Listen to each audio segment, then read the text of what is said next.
મુક્તિ મળે કે ના મળે, મારે ભક્તિ તમારી કરવી છે.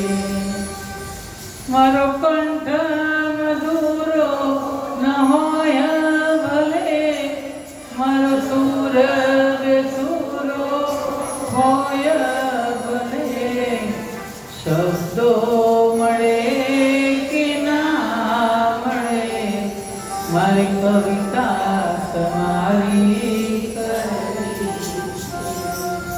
હું જ સૌથી શ્રેષ્ઠ છું એવી મગજમાં રહી છે ને અક્કડ ફરે છે ને, એને એ અભિમાન છે, એને હું ક્યારે દેખાતો નથી. માટીને કુંભાર ધરતીમાંથી ખોદી લાવે, એ ધરતીને દુઃખ તો પડે ને, અને ધરતીને છોડતા માટીને પણ એટલું દુઃખ થાય. પછી એ માટી લઈને ગધેડાની પર નાખે અને ભર બજારમાં લઈ નીકળે, શરમ નહીં આવતી હોય? માટીમાં ભગવાન છે. પછી કુંભાર ઘેર લાવી અને પછી મૂકી અને એની અંદર પાણી રેડે, પાણી રેડે ને પછી લાતો મારે ગુંદે, કેટલી લાતો ખાય. પછી એને પિંડ બનાવી અને એને ચક્કર ઉપર ચડાવે, એ ચાકડા ઉપર ચડે ને કેવો ગોળ ગોળ ગોળ ગોળ ફરે. આપણને 2 મિનિટ ગોળ ગોળ ફેરો ચડો ચક્કર ખાઈ નીચે પડીએ. એમાંથી સરસ પાત્ર બને, પાત્રમાંથી પછી એને સરસ વસ્ત્રો પહેરાવે, સરસ કલર કરે, રંગ કરે, અને પછી એ ઘડો એમ કે હું કેટલે સરસ દેખાઉં છું, પણ ખરી પરીક્ષા તો હવે છે તારી. અગ્નિમાં તપાવે, અગ્નિમાં તપાવ્યા પછી જ્યારે બહાર આવે ને ત્યારે તોય પાછો કુંભાર એને ટપલા મારી મારીને જુએ કે કાચો છે કે પાકો.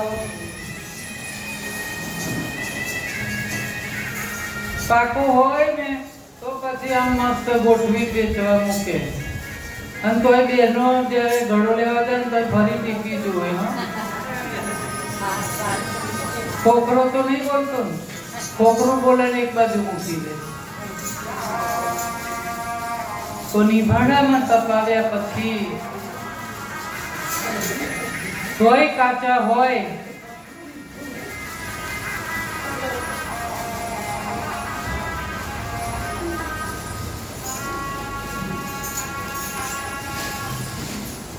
અને બસ ભક્તોનો તો શું હોય કે ભક્તોને એક જ ભગવાન, દુનિયા ડૂબી ગઈ છે. ટૂંકામાં ટૂંકું છે જ્ઞાન, દુનિયા ડૂબી ગઈ છે. ટૂંકી છે દુનિયા ને ટૂંકી છે દ્રષ્ટિ, ટૂંકું ચરણનું ધ્યાન, દુનિયા ડૂબી ગઈ છે.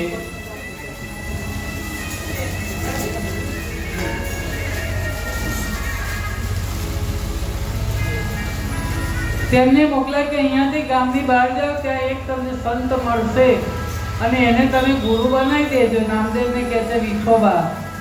ત્યાં જાય મસ્તરામ, એક શિવાલયમાં જાય, શિવાલયમાં જોવે ને ત્યાં એક મસ્તરામ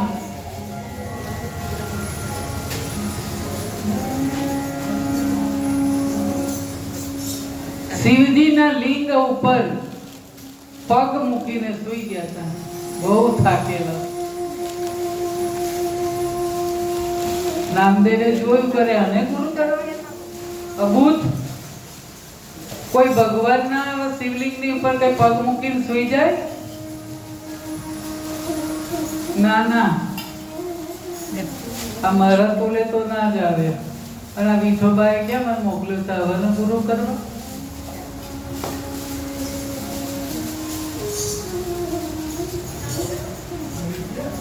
આમ કરીને જે પાછા વળે ને ત્યારે મસ્ત રામે બૂમ પાડી, નામદેવ તમને વિઠોબાએ મોકલ્યા છે ને, તો કેમ પાછા જાઓ છો? તો કે મને તો વિઠોબા સિવાય કોઈ દેખાતો, સામે ઊભા હોય ને તો જ મને દર્શન થાય, બાકી નહીં.